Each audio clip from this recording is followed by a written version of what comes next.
नमस्कार, जय माँ कामाख्या। तो पितृपक्ष के दौरान अगर किसी की मौत हो जाए, भगवान ना करे किसी के घर परिवार में अगर पितृपक्ष के दौरान किसी की मृत्यु हो जाती है, तो ये शुभ है या अशुभ है? चलिए इस वीडियो में जानते हैं क्योंकि ये सवाल जो है, ये सवाल अक्सर हमारे मन में आता है क्योंकि अक्सर कहा जाता है कि पितृपक्ष के दौरान किसी भी शुभ कार्य को करना वर्जित होता है क्योंकि ये जो समय होता है ये हमारे पितरों के लिए समर्पित समय होता है।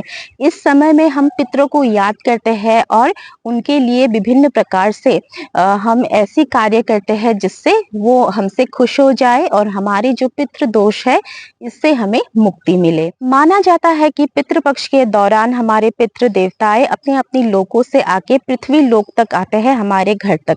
और इस दौरान किसी भी शुभ कार्य को करके हम पितरों को नाराज नहीं कर सकते हैं क्योंकि ये समय उनके लिए होता है, उनको समर्पित होता है। इसलिए सभी कार्य को इस समय में छोड़ के हम पितरों के लिए अपने आप को समर्पित हो जाते हैं और होना भी चाहिए।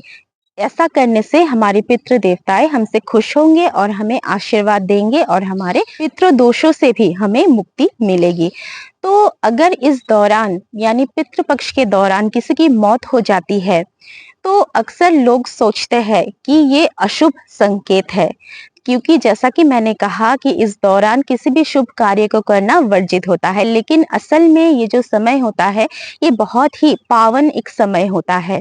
ये जो 15 दिन होता है ना, ये जो एक पक्ष होता है ये बहुत ही मतलब पवित्र होता है और हमारे हिंदू धर्म में इसका बहुत ही ज्यादा महत्व है। ये शुभ समय होता है और कहा जाता है कि इस दौरान स्वर्ग लोक की जो द्वार होता है वो खुला रहता है और कहा जाता है कि इस समय में यानी पितृपक्ष के दौरान यमराज भी पितृलोक का द्वार खोल देते हैं ताकि पितृ आके हमसे मिल पाए। तो इसीलिए ये माना जाता है कि पितृपक्ष के दौरान अगर किसी की मौत हो जाती है यानी मृत्यु हो जाती है तो ये बहुत ही शुभ है। हालांकि ये दुख की बात है कि किसी की अगर मौत हो जाए, ये बहुत दुख की बात है, लेकिन मृत्यु को तो हम रोक नहीं सकते।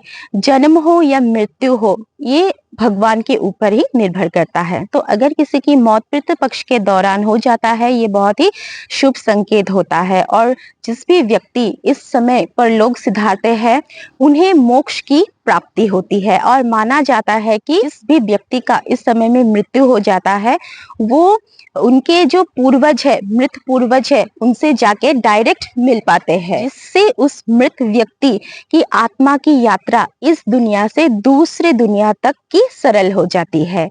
और ये भी विश्वास है, ये भी मान्यता है कि जो भी व्यक्ति पितृपक्ष के दौरान गुजरते हैं या फिर मृत्यु को प्राप्त होते हैं, उनको डायरेक्टली स्वर्ग में निवास करने का भी मौका मिलता है। पितृपक्ष एक बहुत ही खास समय होता है क्योंकि इस समय में हम तर्पण करते हैं, पितरों की श्राद्ध करते हैं, विभिन्न क्रिया कार्य करके हम पितरों से आशीर्वाद प्राप्त करते हैं। तो अगर भगवान ना करे कि पितृपक्ष के दौरान हमारे परिवार में या किसी के भी परिवार में किसी की मृत्यु हो जाती है, तो इसे अशुभ संकेत ना मानकर इसे हमें शुभ संकेत मानना चाहिए कि गुजरे हुए उस व्यक्ति की आत्मा को मोक्ष की प्राप्ति हो गई। तो चलिए इस वीडियो से विदा लेते हैं, मिलते हैं अगले वीडियो में। धन्यवाद।